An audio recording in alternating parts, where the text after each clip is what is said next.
waktu Mas Gibran mau dipilih oleh Pak Prabowo sebagai calon, Pak Prabowo waktu itu tahu bahwa dia akan dikritik. Dia sudah siap untuk dikritik. Dikritik, kenapa dikritik? Karena ada yang bilang bahwa Mas Gibran anak ingusan, bocil. Saya waktu itu tanya, itu bocil itu apa? Saya nggak ngerti. Ini bahasa program saya nggak ngerti. Tapi bocil itu bocah kecil, katanya. Ini baru lagi. Bocah kecil dan bocah cilik. Lebih baik bocah cilik daripada bocah licik.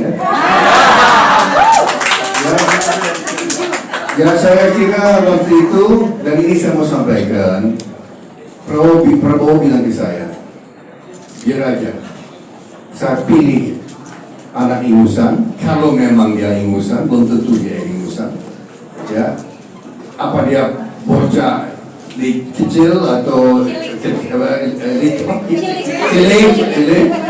atau apalah karbitan, ada yang bilang dia karbitan, ya. Yang penting saya pilih anak muda yang bersih dan tulus.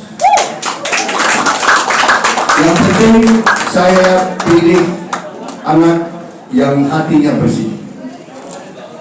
Jadi yang penting saya pilih orang jujur daripada orang lebih tua,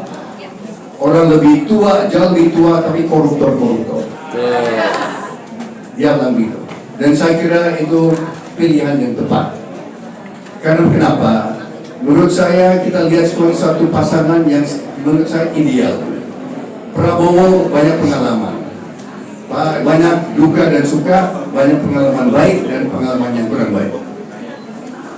Dia didampingi, disertai oleh wakilnya nanti namanya Gibran Rakabuming Raka, anak muda. Tapi kalau kita lihat ibu-ibu, Mas Gibran sebetulnya nggak terlalu muda. Dia umur 36 tahun. Dan banyak contoh di bumi kita ini. Saya kira banyak ibu-ibu tahu pasti. Banyak contoh pemimpin muda. Mantan Perdana Menteri Selandia Baru yang luar biasa cerdas, pemberani, namanya Jacinda Ardern, baru pensiun berapa bulan lalu. Dia umur 37 tahun waktu jadi Perdana Menteri. Perdana Menteri Austria, negara kaya, negara maju Austria, mantan Perdana Menteri namanya Sebastian Kurz.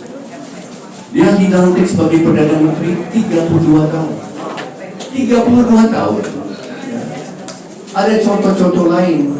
Baru 2 minggu lalu ada Presiden Ekuador, ya, Presiden Noboa namanya, baru 35 tahun baru dilantik. Ya.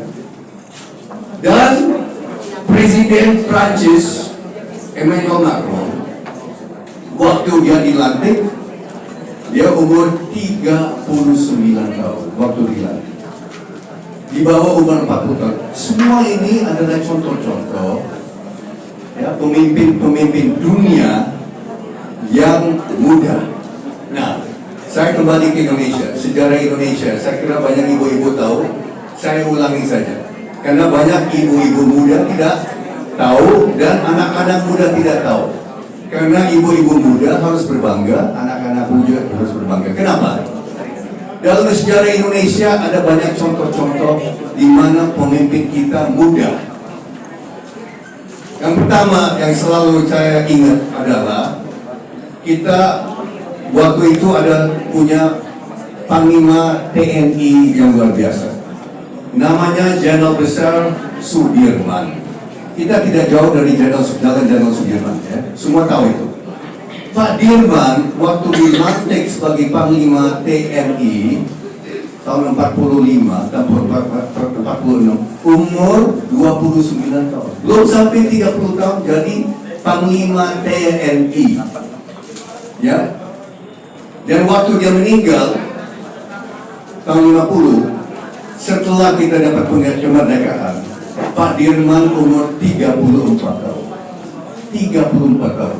Dia meninggal. Dan dia membawa TNI untuk suatu kemenangan. Kita bisa dapat merdeka. Ya. Di samping itu ada juga contoh-contoh lain. Kita memiliki Perdana Menteri. Tahun 45 kita punya Perdana Menteri. Waktu itu kita ada Perdana Menteri. Sekarang tidak ada lagi. Namanya Sultan Syahrir atau Bung Syahrir. Waktu dia dilantik sebagai Perdana Menteri, umurnya 36 tahun. Dia seumur dengan Mas Gibran sekarang jadi Perdana Menteri. Kepala pemerintahan di bawah Bung Karno. Sehingga ini yang saya sampaikan di mana-mana. Kalau saya ketemu anak muda, sebetulnya Mas Gibran anak Banten kok. Dia wali kota. Sudah 3 tahun. Dan saya kira dia bukan ingusan, dia bukan bocil. Apalagi licik ya. Ya, bukan. Dia pemberani. Pemberani.